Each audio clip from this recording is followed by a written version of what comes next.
Hello student, मैं कल्याण गिरी आज आपके सामने कक्षा 8 विषय विज्ञान अध्याय सेकंड सूक्ष्म जीव मित्र शत्रु लेके आया हूँ। इससे संबंधित भाग थर्ड हम आज पढ़ेंगे। इस पाठ से संबंधित हमने पहले पढ़ा कि सूक्ष्म जीव अपने लिए कौन कौन से लाभदायक होते हैं, कौन से हानिकारक होते हैं, मनुष्य में कौन कौन से रोग उत्पन्न करते हैं, ये हमने पढ़ा था। अब है जंतुओं में रोग कारक जीवाणु। अनेक सूक्ष्म जीव होते हैं जो मनुष्य और पौधों में ही रोग उत्पन्न नहीं करते, वरन जंतुओं में भी रोग उत्पन्न करते हैं। उदाहरण के लिए एंथ्रेक्स है, जो मनुष्य और मवेशियों में होने वाला क्या है, एक भयानक रोग है जो कि जीवाणु के द्वारा होता है। इसी तरह से हम गाय में देखते हैं कि खुर और मुंह का जो रोग होता है वो वायरस के द्वारा होता है। यानी कुछ ऐसे रोग होते हैं जो जंतुओं में भी होते हैं, मनुष्य में भी होते हैं, पेड़ पौधों में भी होते हैं। रॉबर्ट कोच ने क्या किया था, 1876 में बैसिलस एंथ्रेसिस नामक जीवाणु की खोज की थी। ये जो बैसिलस एंथ्रेसिस है वो एंथ्रेक्स रोग का क्या है, कारण है, जिसके कारण एंथ्रेक्स रोग होता है। नेक्स्ट है पौधों में रोग उत्पन्न करने वाले सूक्ष्म जीव। देखो, अनेक सूक्ष्म जीव होते हैं, वो कौन कौन से पौधों में रोग उत्पन्न कर सकते हैं, जैसे कि गेहूँ, चावल, आलू, गन्ना, संतरा, सेब इत्यादि पौधों में रोग के कारक हैं। रोग के कारक फसल की उपज में क्या होती है, कमी आती है। कौन कौन से रोग है जो जीवाणु के द्वारा, विषाणु के द्वारा होते हैं और कौन कौन से रसायनों का उपयोग द्वारा उनको नियंत्रित कर सकते हैं। तो देखो, इसको हम एक सारणी के द्वारा समझते हैं। देखो, सूक्ष्म जीवों द्वारा पौधों में होने वाले कुछ सामान्य रोग दे रखे हैं। पहला है नींबू कैंकर। ये किसके द्वारा होता है, जीवाणु के द्वारा होता है। और इसके फैलने का यानी संचरित होने का तरीका क्या है, वायु, यानी वायु के द्वारा ये नींबू का कैंकर है वो फैलता है और जीवाणु के द्वारा होता है। सेकंड है गेहूँ की रस्ट। ये कवक के द्वारा होता है और ये वायु एवं बीज के स्थानांतरण के द्वारा क्या होता है। नेक्स्ट है भिंडी की पित्त। ये वायरस के द्वारा होता है और ये संचरण का तरीका इसमें कीट यानी कीट पतंगे हैं, वो क्या करते हैं, वायरस को एक स्थान से दूसरे स्थान पर ले जाते हैं, जिसके कारण भिंडी की पित्त का रोग होता है। नेक्स्ट है खाद्य विषाक्तन। सूक्ष्म जीवों द्वारा संदूषित भोजन करने से खाद्य विषाक्तन हो जाता है। यानी ऐसा भोजन जो सूक्ष्म जीवों के द्वारा क्या होता है, प्रदूषित होता है, और ऐसे भोजन को हम क्या करते हैं, ग्रहण करते हैं, तो अपने को क्या होती है, बीमारी या कोई भी रोग होने की संभावना होती है। हमारे भोजन में उत्पन्न होने वाले सूक्ष्म जीव कभी कभी विषैले पदार्थ उत्पन्न करते हैं और भोजन को विषैला बना देते हैं। ऐसे भोजन को हम अगर ग्रहण करते हैं यानी सेवन करते हैं तो हमें भयंकर रोग होने की संभावना रहती है और कभी कभी अपनी मृत्यु का भी कारण हो जाता है। अतः अपने को ऐसे भोजन करने से बचना चाहिए। नेक्स्ट है खाद्य परिरक्षण।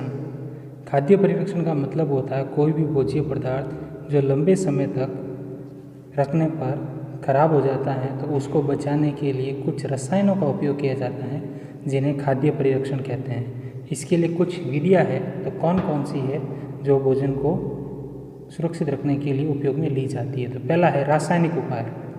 नमक एवं खाद्य तेल का उपयोग सूक्ष्म जीवों की वृद्धि रोकने के लिए सामान्य रूप से किया जाता है, अतः इन्हें क्या कहते हैं, परिरक्षक कहते हैं।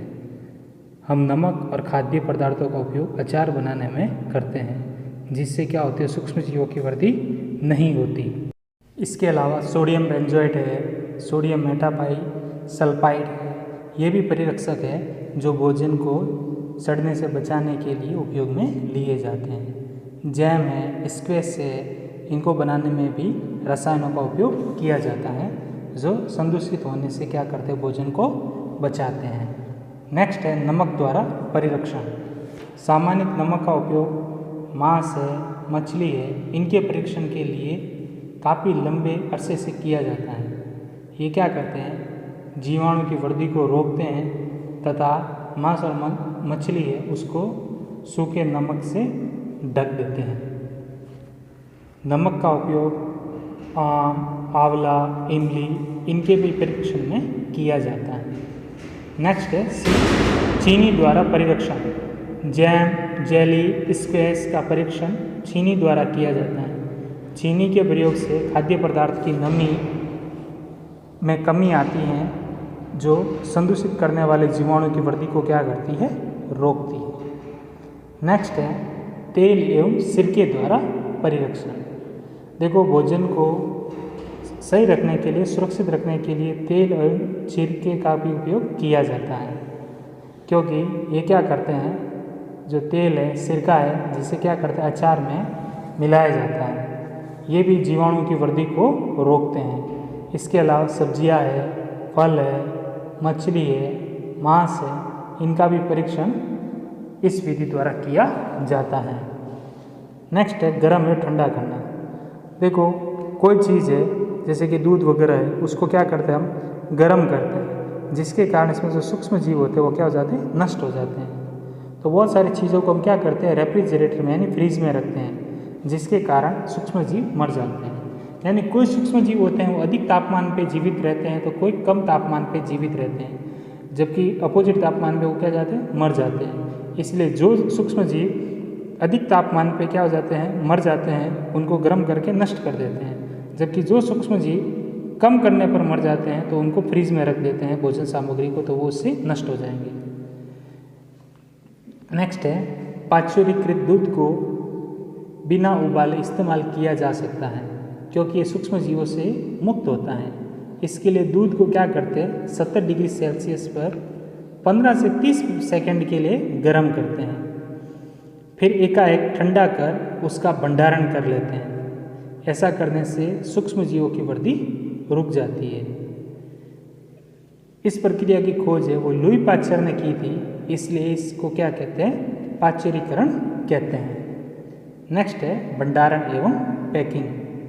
आजकल मेवे तथा सब्जियां भी वायुरोधी सील किए गए पैकेटों में बेचे जाते हैं, जिससे सूक्ष्म जीवों से सुरक्षा होती है, क्योंकि जो जैसे कि चिप्स वगैरह है उसमें से क्या कर देते हैं, ऑक्सीजन वगैरह को निकाल देते हैं, जैसे कि नाइट्रोजन भर देते हैं, तो इससे क्या होगा, ऑक्सीजन मिलेगी नहीं तो सूक्ष्म जीव वृद्धि कर नहीं पाएंगे। इसलिए आजकल जो भोजन सामग्री वगैरह है उसको क्या कर देते हैं, पैकेट यानी बंद पैकेटों में आती है।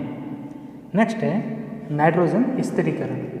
देखो, हम छोटी कक्षा से पढ़ते हैं कि राइजोबियम नाम का जो जीवाणु है वो क्या करता है, मटर है, ठीक है, उनकी जड़ों में मटर है, यानी कोई भी दानेदार जो फसलें हैं लेग्यूमिनेसी कुल की, इनकी जड़ों में राइजोबियम नाम का सूक्ष्म जीव रहता है। ये क्या करता है, वायुमंडल की नाइट्रोजन को सीधे ग्रहण करके उनके नाइट्रेट और नाइट्राइड में बदलती हैं, यानी नाइट्रोजन का क्या करते हैं, स्थिरीकरण करते हैं, और फिर उनको क्या कर देते हैं, अलग चक्र तक पहुंचा दिया जाता है, जिसे नाइट्रोजन चक्र कहते हैं। तो नेक्स्ट है नाइट्रोजन चक्र।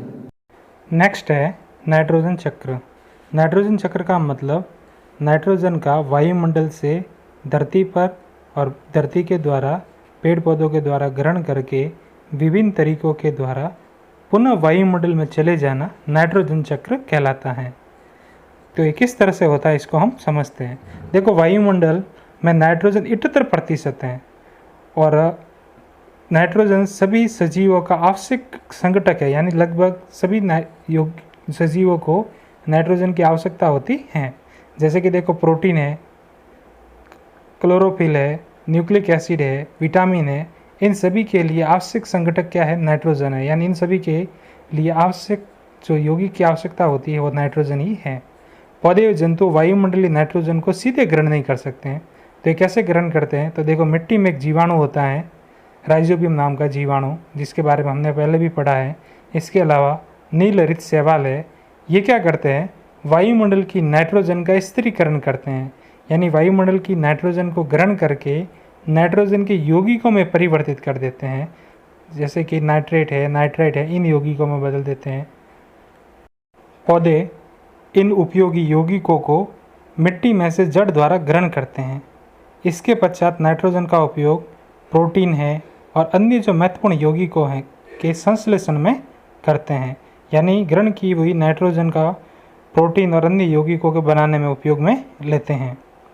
पौधों पर निर्भर रहने वाले जो जंतु है, ये पौधों से प्रोटीन एवं अन्य नाइट्रोजन यौगिकों को क्या करते हैं, इनसे ग्रहण करते हैं। पौधे और जंतुओं की जब मृत्यु हो जाती है तो मिट्टी में उपस्थित जीवाणु एवं कवक नाइट्रोजन अपशिष्ट को नाइट्रोजन यौगिकों में परिवर्तित कर देते हैं, जो पौधों द्वारा पुनः उपयोग होता है।